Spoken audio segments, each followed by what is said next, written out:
What's up, friends? This is Manni and welcome to the next Call of Duty mobile video. One of those videos that I want to do a little more often here on the channel. And this guy here, I heard him behind me, but he wasn't there yet. And then I saw him coming around the corner. Now, next guy comes sliding through my crosshair. That's why I couldn't hit him.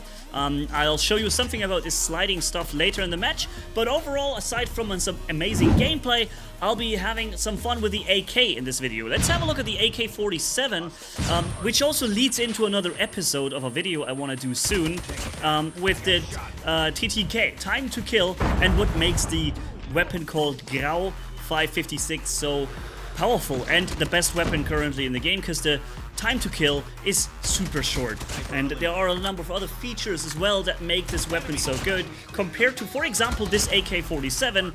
Although of course, well played, this thing can kick some ass as well, but overall the Grau will simply outperform, and this is something for a next video I'll show you, the current best weapon in Call of Duty Mobile, and we'll analyze what makes it so much better. Alright, but yeah, let's first have some fun with the AK-47. It is still kind of a favorite of mine when it comes to video games. No matter what game I play, be it Rainbow Six games or be it Call of Duty or whatever, right? The AK is always one of my favorites. I go with that, and I typically do rather well with it. I like the sound, I like the style, and it is a weapon that has a lot of recognition value from the real world. But in COD Mobile, you'll find that this weapon is a little harder to handle, or a lot harder actually than most other weapons in the game. Why? Because this thing kicks a lot. It has a high recoil, vertical and horizontal recoil when firing. You have to compensate much more for its jumping crosshair when you auto-fire it, especially compared to, for example, a Grau 556 from the next video you'll see. And also the damage per bullet, considering it's a 762, you know, it should probably perform a little better when it comes to the damage per bullet. You know, slower fire rate, harder to handle, and then the damage per bullet doesn't really reflect that slightly increased level of difficulty in the handling. Nonetheless, the weapon performs still good when you control it well, and it is fun to play with. The sound is awesome, and when you have it modded, of course, with enough ammo, you can still get some amazing kills with it. So yeah, ladies and gents, what do you have? What do you have? What do you got, guys? No, what do you think about these Call of Duty mobile videos? Something I want to do more often now here on the channel, because I simply enjoy playing this game a lot. I am already sinking in a considerable amount of time. And I also know that many of you guys are playing this yourselves. You're interested in that game too. Let me camp the next guys away. I can hear him, and there's two of them. I knew it was at least two guys, so I killed them from behind. They had no chance, and now I'm changing my position. So next time they come around, they will look around to the left. Watch. This is it worked perfectly. All of them were looking to the left because that's where I got killed from last time. But this time I was to the right. That was a real poor, or a really lame way to drop them. But hey, that was 2 or 3 guys. I mean, come on. I gotta get a little creative when they come around, like 2 or 3 guys at the same time. Come on, man, come on. Oh, he's not coming. All right. Oh, buddy boy, right in front of me. This is one thing that really frustrates me from time to time in Call of Duty Mobile is the spawning system.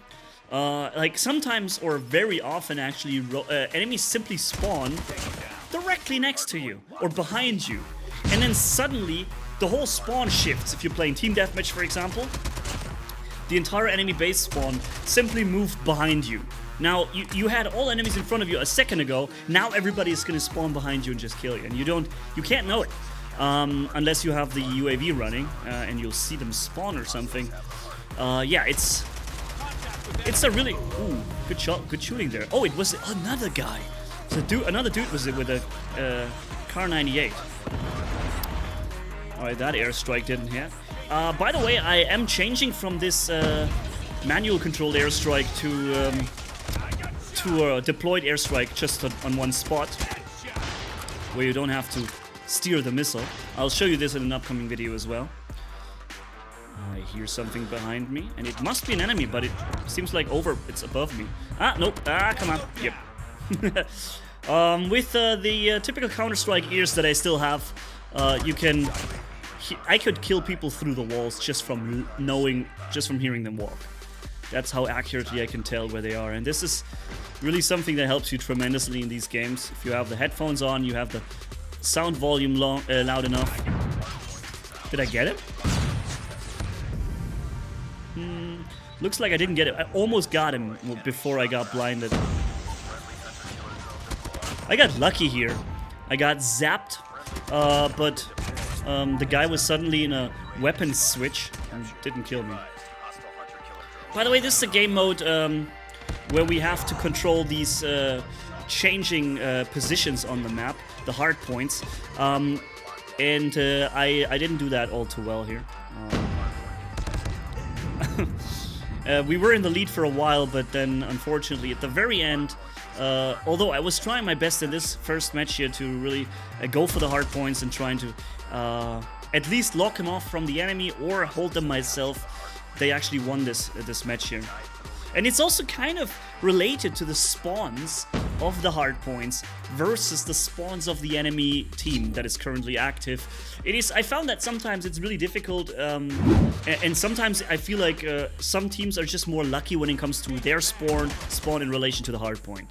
But maybe it's just me, maybe I'm wrong. Can't really think about it, guys. Let's get some kills with that AK. Yeah, it kills fast enough. The time to kill is not bad on it, but you'll see in the next video.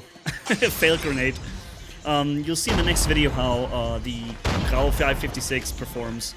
It is a completely, it's a day-night difference. I'll actually show you a split-screen comparison between the AK and the AK-47 and the AK versus another weapon.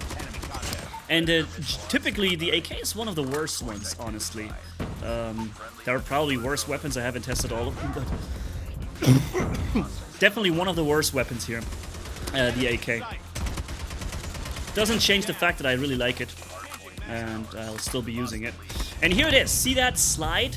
It is a really crazy thing. It changes the size of the enemy hitbox in a split second by 50% while still maintaining movement from the enemy, and while still maintaining the ability to fire accurately at your enemy.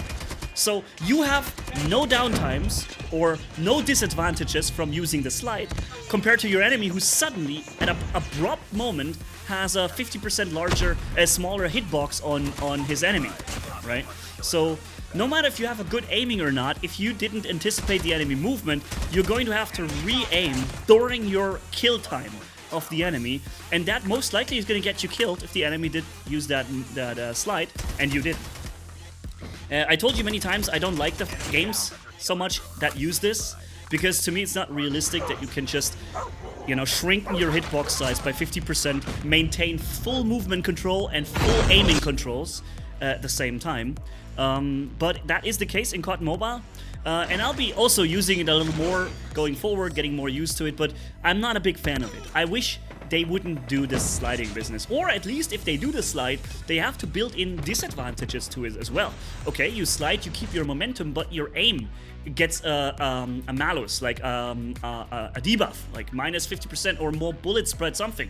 The fact that you can control perfect aim as if you were standing while sliding and having half the size of the hitbox is kind of weird and just also a little annoying to me. Maybe it's just me. Let me know what you think, guys. I would prefer Call of Duty without that business. I used to play Modern Warfare 1 back in the days like a freak. I was Clan Sniper. I was playing this in 5-on-5s and very high skill niveau, and that every day, many clan wars, and there was no such thing as this sliding stuff there. And the game was great. And now these new games, they all need to have this sliding nonsense inside. Not my kind of thing. But yeah, let me know what you think. Catch you in the next one. Manny signing off, and thanks for watching. Bye-bye.